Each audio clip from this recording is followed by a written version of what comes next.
Hi, my name is Maria. Hi, I'm Monica. And welcome back to Vixens Victorious. I'm actually wearing Vixens merch. Thank you. See, clock agrees.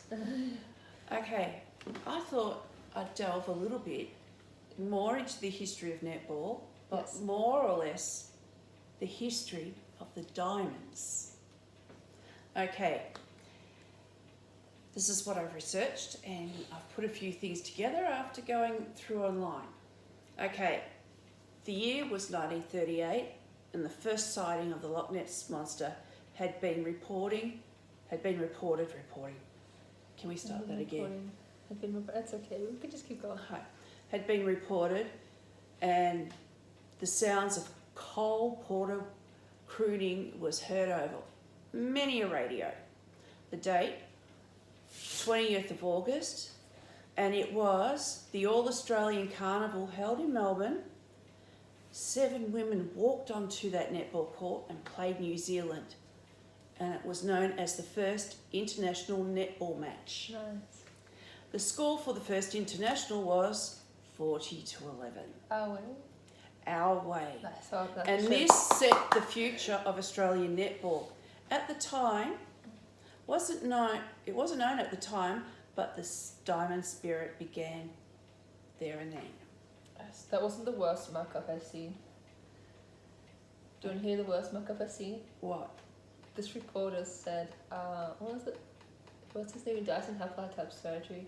This reporter said he's having ankle surgery on his knee. I was like, I don't understand how that works, but okay. No, neither do I. So that muck-up wasn't nearly as bad, it's okay. Okay, at this stage, it wasn't known as netball yet. It's still known as women's basketball. Yeah. Gained popularity in England and several of the British colonies. Ironically. Women within Oceania led the charge with one of the greatest rivalries brewing across the Tasman. And you know what rivalry that is? Oz, New Zealand. Yeah. Oz, New Zealand. It goes across all matches. I like their Prime Minister. All sports. Okay. Okay, in 1939, Australia had selected a team to tour New Zealand, but it didn't take place until 1948 because of World War II. I was about to say, I think World War II happened. Yeah. That's all my knowledge of World War II. 3 tests were played. The first test was won by the Aussies, and here is the places that we've played and the scores against New Zealand. Dunedin scored 27 our way, 26 them. New Plymouth, 44 our way, New Zealand 13. And last but not least, Auckland, 44-22. Nice. 1956, history was made with a maiden test against England. Okay, whilst travelling to the UK, we stopped off at Sri Lanka, back then known as Ceylon, playing an international match at St. Bridget's Convent in Colombo, winning 22-12. Australia's always been dominant. Yeah, so there's a sport we've been dominant. What England's got the Roses, isn't there? Oh, yes. Okay. The test in England was no different to the one in New Zealand, but we had to adapt to different rules. We won 54 out of 57 games. With tests against Scotland, that's a good record. 25-7. England at Wembley Stadium with a crowd of 5,000 plus, give or take, 14-11. And this tour made the match of netball pro. It was no longer amateur, it became a pro sport. Nice. In 57, the rules became standardised. In 60, the Federation of Netball and Women's Basketball, then known as the International Netball Federation, was formed. Nice. Now the game of netball had arrived. Now, who would have thought the start in 38 was humble, but the Diamonds was not just only the world's #1 netball team, but the most dominant in sporting history. So there's something we can lay claim to. Yes. Apart from what our cricketers have been doing. But our women's team's doing good. Yes, winning 11 of the 14. Can I just mention that, like, I know, I understand that the men's are great, right? But our women's in what of success is doing substantially better.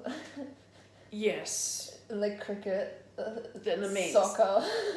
So maybe we should get some of the women to play in the men's comp I feel like and teach them how it's done. I feel like it's a different. Men are just generally that's a different story. Okay. Australia has won 11 of the 14 World Cups. Yay! Including the inaugural World Championships in 63. In 98, So year before I was born. it became... No, you were born in 99. Oh, yeah. The sport 98, became... yeah, I was born a year after. Yeah. The sport became part of the Commonwealth Games. Same with squash. Oh. So See, they all came in the See? Commonwealth Games in the same year. same year. Well, and I played both sports. And won 3 gold medals. We are, at the moment, the number 1 team in the INF That's World nice. Rankings, reigning world champions, Great. and we've defended the title in 2015. And the Aussie team became officially known as the Diamonds in 2008. So there's that little bit of trivia. And it's not bad going. Nice. Okay. Now, going to it. Can we talk about Caitlin Bassett for a minute? Oh. She is the only player listed in the Diamonds netball team that has not played. That can't play in Australia. Well, I mean, she could, but like she's only like her last time she played for Giants, right, before she went overseas. She went to New Zealand. She was put down as like a rebound player. Yeah. And it's really, and then her and was it what's her name? What was she? I was on Twitter. Oh, Liz Ellis. Yeah. That was bitchy, dude. That was betcha. Sorry. I know. I was like reading it. I was like, dang. I was like, they had points to prove, but I feel like, I guess for Bassett, it was more of a point. It's like how you meant to prove that you're good enough to be in the Australian team and you're not getting any game time. Yeah, that's why she had to go across. Which is a valid reason, right? I'd be kind of pissed off too. It's like you're the captain and you can't get a game in this Suncorp Super Netball League. And you had to go over to New Zealand in order to get game time. Yeah. That's like this year. We've lost a couple of players that have gone across to England.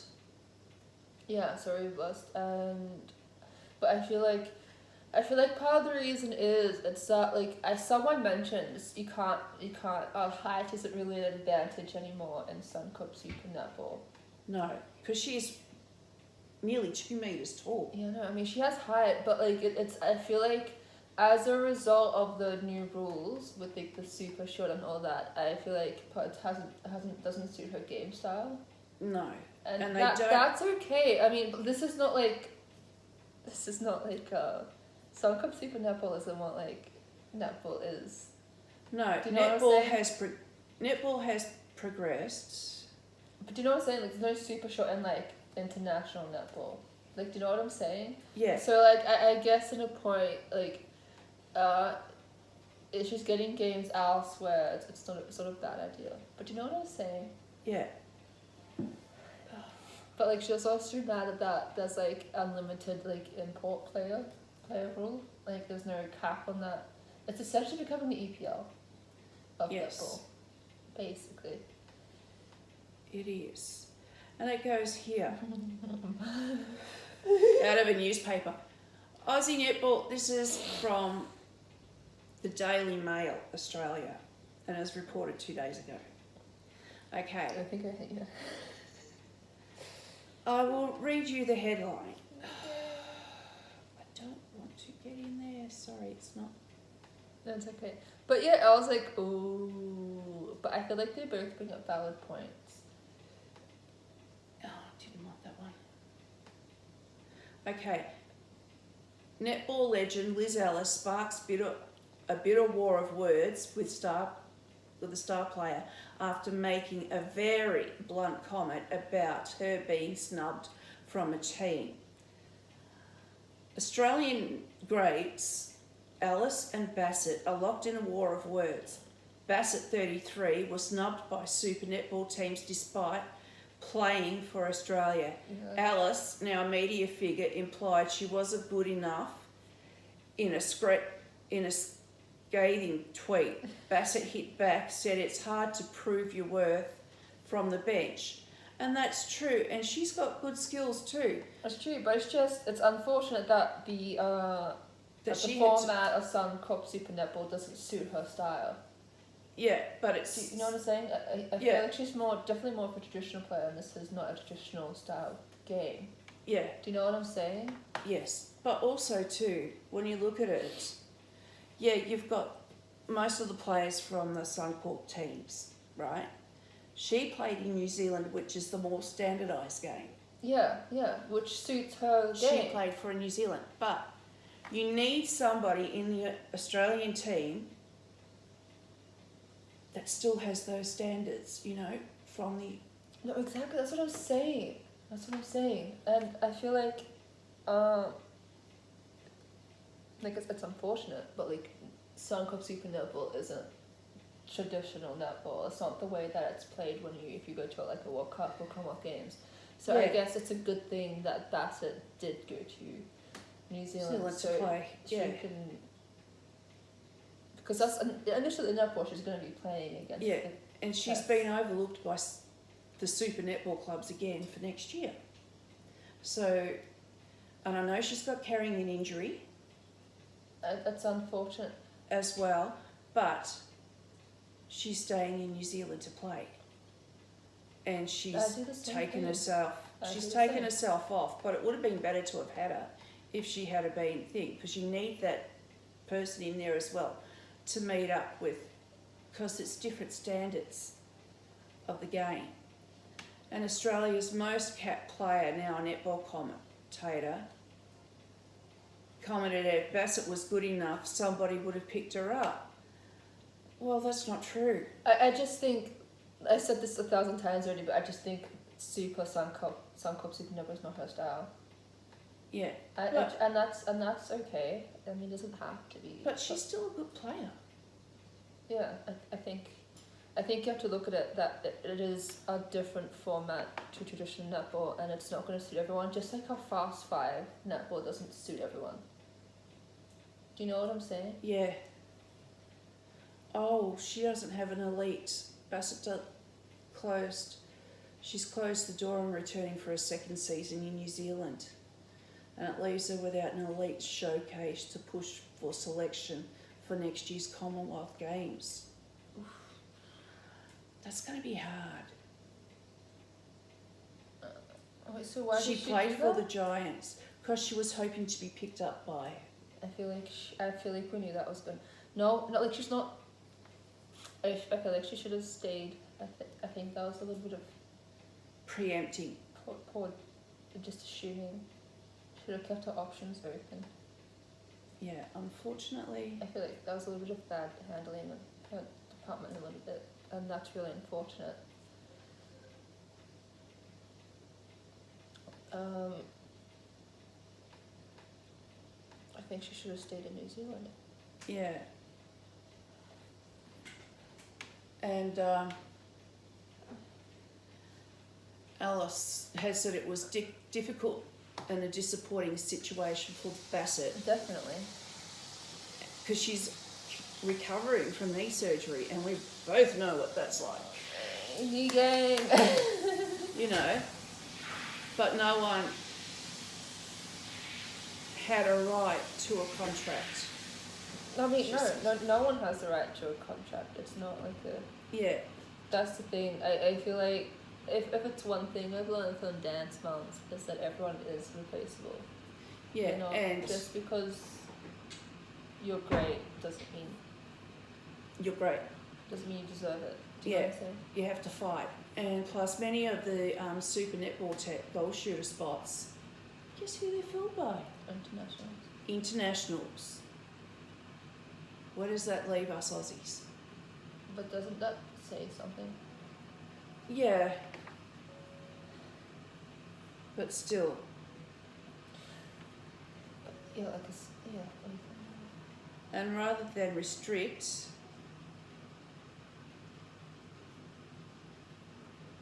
but yeah, that's very, very, very. But if you look at the top shooters and the top super shots, Yeah. they're not Australian. You know what I'm saying? It's anyway. But yeah, I feel like it's just unfortunate. Like it's just like she's not like a Chiotae who was like very versatile. Like can just shoot anywhere and anything. She was great. I feel like she doesn't. I feel like her game doesn't suit the style of Suncorp Super Netball, and that's unfortunate. But I wouldn't worry about that too much. I guess I just focus the time on playing. Definitely, I feel like I would have focused on playing in New Zealand more if I was Bassett, but I guess. Yeah, it makes it hard, and especially trying to bounce back after knee surgery. That isn't easy. But yeah. It's a little bit sad, but yeah.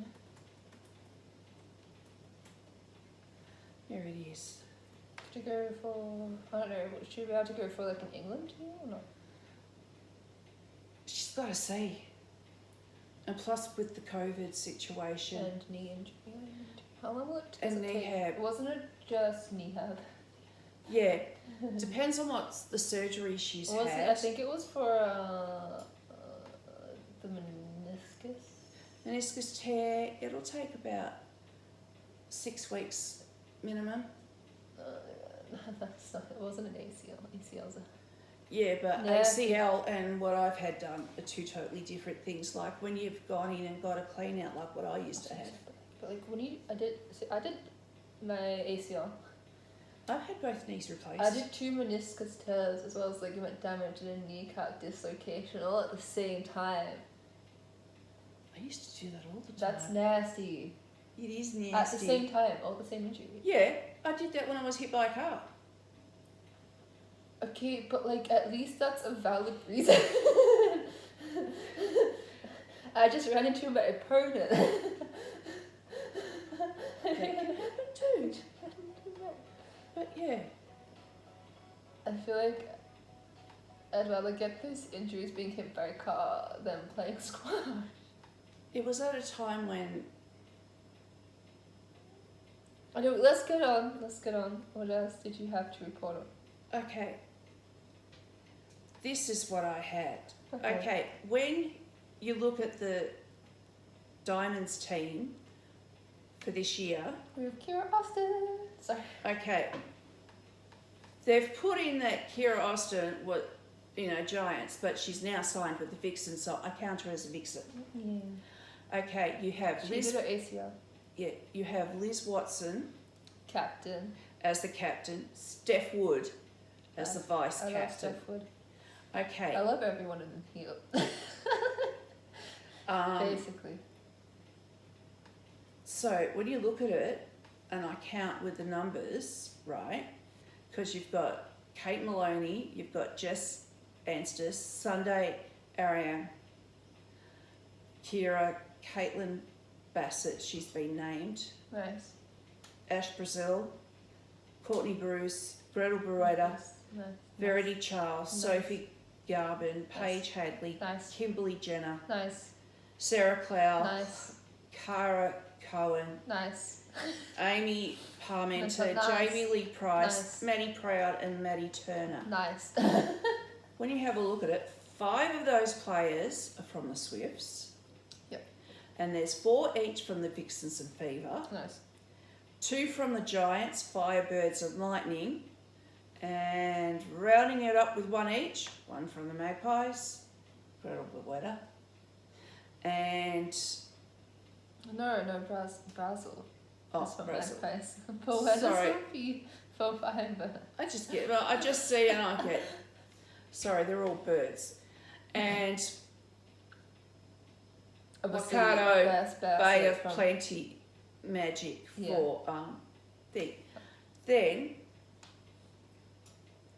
Stacey Markovich. yeah, the selection panel of the squad was done by head coach Stacey Marinkovic and national selectors Anne Sargent, It was great. who I remember watching play, and Michelle Wilkins. Nice. Okay, and it was hard to pick and who. Okay, Laura Dunkley. and we have the development squad, right, to build the team up for later on. Nice. And all these players attended a camp last month, right, to get to know each other, to build a rapport with each other, so as they can get that on the court as well, because Don't we have Olivia Lewis from now? every team, sorry, Don't we have Olivia Lewis now? that's what the thing repeated. I think you do. Oh, no. Okay, I'm going to change this, but we have got to go down. This isn't it. Mahalia Cassidy. Where's Mandy? It's down the bottom. Okay, I was like, where's Mandy? From the Lightning, Lara Dunkley, Firebirds. Dunkley! Tipper Dwan, Firebirds. Sophie Dwyer from the Giants, who is the youngest player to be offered. She's 17, isn't she? Yes, She's... Kate Eddy, Vixens. Rudy Ellis, Firebirds. Matilda Garrett, Thunderbirds. Sasha Glasgow, Fever. Nice. Maddie Hay, Giants. Tara Hinchcliffe, Firebirds. Georgie Hodges, obviously. Georgie Hodges from the Thunderbirds. You've got Olivia Lewis. Who's now with us. She's now a Vixens, not a Fever. Emily Mannix. Yes. Vixens. Matilda McDonald. Giants. Gemma Maimai. Firebirds. Yes, she's cool. Lauren Moore Swifts. Hannah Mundy. And Money! Vixens. Maisie Nankiville. Thunderbirds. And Alice Teague Neal. Fever. Wait, can I? No, hold on. Can I just like disrupt you for a second? There's like a page on Twitter for all of Kate Melody's like pump up talks. Yeah, they say she's very, and because she's taken her captaining style from Watson. Aww. Because Watson used to do that. That's so It said, and she does it in the international team. Okay? And the selection of the above players was done by the national selection panel that included input from head coach Julie Fitzgerald.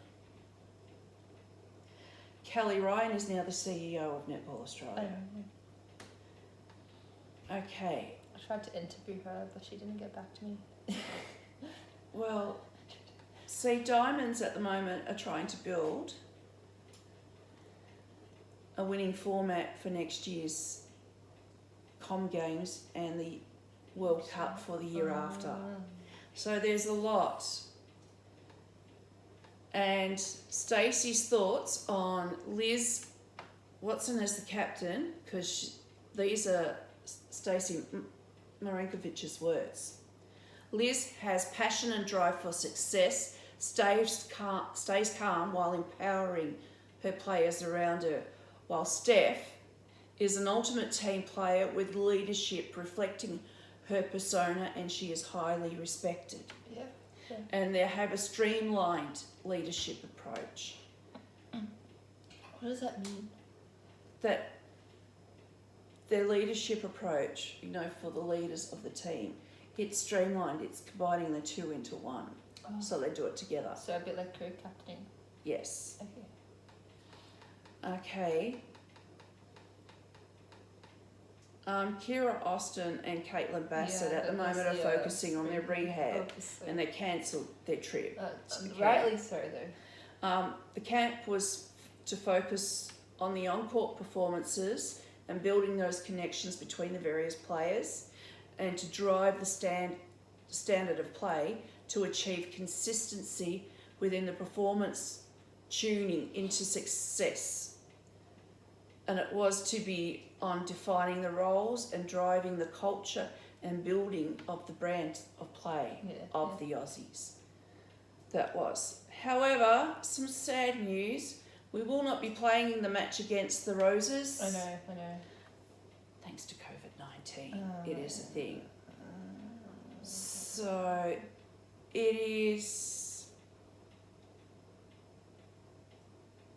just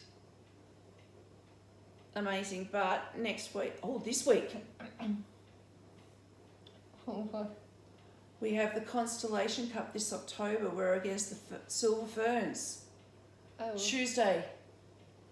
We will be reporting on that. Oh my God. I think that's a lot of news. That's a lot of news. Anyway. A lot of research in... Yep. We will watch the match and we'll give you our expertise. I'm joking. Well, how the experts? Well, she's more of an expert than I am. I'm just a fan. Yeah.